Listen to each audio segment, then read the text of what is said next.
మిత్రులారా, ఇంటి దొంగని ఈశ్వరుడు కూడా పట్టలేడట. కానీ ఇప్పుడు పట్టుకోవచ్చు, ఇప్పుడు గల్లబట్టి మరి ఇటు దొంగ అని నిలబెట్టచ్చు. ఎందుకంటే ఇది చలికాలమే కాదు, కలికాలము. నిన్నగాక మొన్న తెలంగాణలో ఎలక్షన్స్ కూడా అయిపోయినాయి. ఇకపోతే దొంగలు అదేదో సినిమాలో పొగ పెడితే ఎలుకలు బయటకు వచ్చినట్టు ఇగో మా 64-65 ఏళ్ళ పెద్ద మనిషి రేవంత్ రెడ్డిని కలిసిండు. అధికారం బోంగనే రేవంత్ రెడ్డి దగ్గరికి వెళ్ళి పుష్పగుచ్చం ఇచ్చిండు. మరి పుష్పగుచ్చం ఒకటే ఇచ్చిండా, డ్రగ్స్ కు సంబంధించి ఏదన్నా రిక్వెస్ట్ చేసిండో తెలియదు. కానీ డ్రగ్స్ కేసో నిన్న మొన్న బిగ్ బాస్ కేసో ఏదో మొత్తం మీద రేవంత్ రెడ్డిని కలిసిండు. ఏమని చెప్పుంటాడు నాకు తెలిసి, అన్నా నువ్వు ఓటు నోటు దొంగవి, నా మీద కూడా ఏదైనా చిన్న చిన్న పొరపాట్లు ఉంటే జర క్షమించన్నా అని చెప్పేసి నీకు ఏదైనా కావాలి. ఇప్పటికే రేవంత్ రెడ్డి అనఫీషియల్ గా 1000 నుంచి 2000 కోట్లు సంపాదించిండు. సరదాగా కాంగ్రెస్ వాళ్ళు స్కామ్ చేస్తారు, సరదాగా ఈయన డబ్బులు సంపాదిస్తాడు. ఏం పదవి లేనప్పుడే, అధికారం లేనప్పుడే ఆర్టీఐని అడ్డం పెట్టుకొని కోట్లు సంపాదించిన రేవంత్ రెడ్డి ముఖ్యమంత్రిని అడ్డం పెట్టుకొని ఎన్ని సంపాదిస్తాడో మీరు కళలో కూడా ఊహించలేరు. ఇకపోతే నాగార్జున 62-63 ఏళ్ళ వయసు ఉంటాడు. నెక్స్ట్ సినిమా నా సామి రంగా. ఈ 62-63 ఏళ్ళ వయసులో ఏంది ఇంత పెద్ద బరువు ఎందుకు మోస్తున్నావు నాగార్జున సారు? ఇంత పెద్ద బరువులు మొయ్యకు ఇబ్బంది అవుతుంది. పోనీ సినిమా సంగతి పక్కా పెడితే మిత్రులారా ఒకసారి గుర్తుపెట్టుకోండి, నిన్న మొన్న ఉద్యమ పార్టీల మేమే ఉద్యమకారులమని పెద్ద పెద్ద డైలాగులు కొట్టినటువంటి పెద్ద ఫోజులు కొట్టిన వాళ్ళు ఎలా అధికారం బోంగానే ప్లేట్లు ఫిరాయిస్తారు. ఇక టిఆర్ఎస్ పార్టీ మీద బురద చల్లి గిందు ఓడిపోయిండు, గంది ఓడిపోయిండు అని చెప్పి పోస్టింగ్లు పెట్టి మెల్లగా కాంగ్రెస్ పార్టీలకి జారుకుంటారు. ఆ దొంగల్ని గుర్తుపెట్టుకోండి మిత్రులారా, ఆ దొంగల్ని గుర్తుపెట్టుకోండి. ఇది ఉద్యమ పార్టీ కదా, ఆ దొంగల్ని గుర్తుపెట్టుకోకపోతే ఆగమవుతారు. ఆ దొంగలే నిజమైనటువంటి ఉద్యమకారులకు అవకాశాలు రాకుండా చేసినటువంటి దొంగలు. ఇవాళ నుంచి చూడండి మిత్రులారా, అధికారం పోంగానే ఇప్పటి వరకు నిన్న మొన్నటి వరకు ఎగిరినటువంటి ఒక్కడు కూడా ఎగరడు. జై కాంగ్రెస్ అంటారు. చూడండి మిత్రులారా, చూడండి కాంగ్రెస్ పార్టీ వాళ్ళు మీరు కూడా చూడర్రి. అక్కంచెలి వచ్చే దొంగల్ని మీరు జాయిన్ చేసుకోకుర్రి. మీరు సొంత శక్తితోటి కొట్టాడిరు కాబట్టి ఈ దొంగల్ని మీరు మళ్ళీ దగ్గర రానిస్తే మళ్ళా గదే కొట్టాడి తయారై కాంగ్రెస్ పార్టీని ఈసారి మళ్ళా భవిష్యత్తులో రాకుండా చేస్తుంది. మిత్రులారా ఒకసారి చూడండి, కోమటిరెడ్డి వెంకటరెడ్డి కలిసి కొత్త శకాన్ని నిర్మిద్దామని చెప్పేసి బట్టన్నతోటో ఫోటో పెట్టిండు. మిత్రులారా ఈ పెద్ద కమిటీ సారాంశం ఏదో తెలుసా మిత్రులారా? ఒకసారి చూడండి.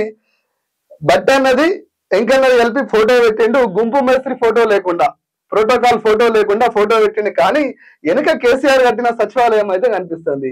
ఎందుకు ఈ ఫోటో పెట్టింది తెలుసా మిత్రులారా? కాంగ్రెస్ అంటేనే గూడిపుటాని కదా. దీని గూడిపుటాని ఏంటంటే గుంపు మేస్త్రికి చిన్న జలక్. ఈ వెంకటరెడ్డి ఇంటికి పోయినప్పుడల్లా వాళ్ళ తమ్ముడు సతాయిస్తున్నట, అన్న నేను కూడా గెలిస్తే మొన్న ఓడిపోతే గన్ని పైసలు ఖర్చు పెట్టుకుంటే నాకు మంత్రి పదవి ఇస్తావా అయ్యవా అని లొల్లి పెడుతున్నట. ఆ లొల్లి పెడితే వశపడగా అడగలేక ఇట్లా చిన్న జలకిస్తే రేవంత్ రెడ్డి భయపడతాడేమో అనుకుంటున్నాడు. కానీ రేవంత్ రెడ్డి భయపడేటోడు కాదు, ఆయన గుంపు మేస్త్రి. ఇప్పటికే సరదాగా 1000 కోట్లు సంపాదించిందట. తొందరపడబోయి రాగమవుతారు మీరు. ఇకపోతే వీళ్ళ శకం గురించి కూడా చెప్పాలి కదా. ఏందా శకం అంటే, ఈ బట్టన్న ఎలక్షన్ల ముందు నిరుద్యోగులు కనిపిస్తే, యువకులు కనిపిస్తే నిరుద్యోగ భృతి 4000 అని చెప్పేసి పెద్ద డైలాగులు కొట్టినటువంటి మన బట్టన్న నిండు అసెంబ్లీలో మోసం చేసిండు, నిరుద్యోగుల్ని ముంచిండు. అట్లాగే వెంకటరెడ్డి కూడా ఏం తక్కువ కాదు. ఆ మధ్య టిఆర్ఎస్ ప్రభుత్వం ఉన్నప్పుడు నేను వైర్లను పట్టుకుంటా, లాడ్జ్ బుక్ చూసినా అని పెద్ద డైలాగులు కొట్టిండు. ఇలా సొంత నియోజకవర్గంలో గిది పరిస్థితి. సొంత నియోజకవర్గంలో ప్రజలు జట్కాయిస్తున్నారు. నువ్వు రేవంత్ రెడ్డికి జట్కాయిస్తుడు కాదు బాపు, నీకే నీ తమ్ముని నీ నియోజకవర్గంలో ప్రజలు మీకు జట్కాయిస్తున్నారు. గది సోయి తెచ్చుకోరి అంటున్నా. ప్రజలు జట్కాయిచ్చేదాకా, ప్రజలు చెప్పులతో కొట్టేదాకా చూడకురి, పాలన మీద దృష్టి పెట్టుర్రి. కొత్త బట్టలు వేసుకొని ఇట్లా డిజైన్డ్ ఇమేజెస్ చేసి ప్రజల్ని ఏం మార్చదు. నన్ను చంపేందుకే కుట్ర, ఎమ్మెల్యే కొనుగోలు కేసులో అక్రమంగా ఇరికిచ్చారు. అబ్బా వీడు శుద్ధపూస, ఇంట్లో జాక్కుంటే తీసుకపోయి ఇరికిచ్చారు. సిగ్గులేదు వీనికి.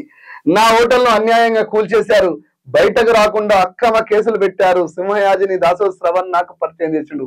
అరే రోజుకు ఒకరినొకరు పరిచయం ఉన్న వాళ్ళు 100 మందిని పరిచయం చేస్తుంటారు, 1000 మంది పరిచయం అవుతుంటారు. అంటే ఓ ప్రభుత్వాన్ని కూల్చామని చెప్పిండా? అమ్మ ఎక్కడున్నవరా నాయన, ఏం స్టేట్మెంట్లు, ఏం కథ? ఇది వెలుగు పేపర్ రాసిండా? అంతే. ఈ చెత్త ఆలోచన దానికి వస్తాయి. ఇది ముచ్చట. మిత్రులారా రాజ్యాధికారం వస్తే ఏమొస్తుంది? రాజ్యాధికారం కోసం ఎందుకు కొట్లాడాలి? అసలు రాజ్యాధికారంతో ఏం చేయొచ్చో చాలా మంది తెలియదు కదా మిత్రులారా. కానీ ఇద్దరు వ్యాపారస్తులకి, ఈ దేశంలో ఇద్దరు వ్యాపారస్తులకి ఆ రాజ్యాధికారం విలువ తెలుసు. అందుకే తన మూడో దోస్తుని తీసుకొచ్చి ఈ దేశ రాజ్యాధికారమైన చేతుల పెట్టి సోషల్ మీడియాని మేనేజ్ చేసి ఈడీని ఐటీని కంట్రోల్లో పెట్టి దేశం మొత్తాన్ని ఆయన చేతులు పెడితే ఏమైతుంది అంటే ఇదైతుంది మిత్రులారా. ఒకసారి చూడండి. ఈ ఏడాది ముఖేష్ అంబానీ కుష్ Reliance industry chairman Mukesh Ambani కలిసి వచ్చింది. ఎందుకు కలిసి వస్తా అంటే మోడీ రాజ్యాధికారం మీద ఉంటే ఈజీగా కలిసి వస్తుంది. ఇంకేమంటాడు మిత్రులారా, ఇది ఒకసారి చూడండి మిత్రులారా. తర్వాత రెండో సంపన్న భారతీయుడిగా ఉన్న ఆదాని, ఇటు ఆదాని అటు అంబానీ, ఈ ఇద్దరు దోస్తులు కలిసి మోదీకి రాజ్యాధికారం అప్పచెప్పారు. రాజ్యాధికారం అప్పచెప్పినాక కరోనా వచ్చినా అందరు వ్యాపారాలు పడిపోయినా వీళ్ళ వ్యాపారం పడిపోదు. కరోనా కాదు ఇంకేదన్నా రోగం రాదు. అదాని అంబానీ ఆస్తులు పెరుగుతూనే ఉంటాయి. వాళ్ళు ప్రతి సంవత్సరం ఖుషి అవుతూనే ఉంటారు. ఎందుకంటే రాజ్యాధికారం, అన్నం పెట్టేటోడు, కూరేసేటోడు, గంట పట్టేటోడు నరేంద్ర మోదీ ఉన్నాక అదానికి అంబానీకి ఏదైనా అవుతుందా? ఏం కాదు.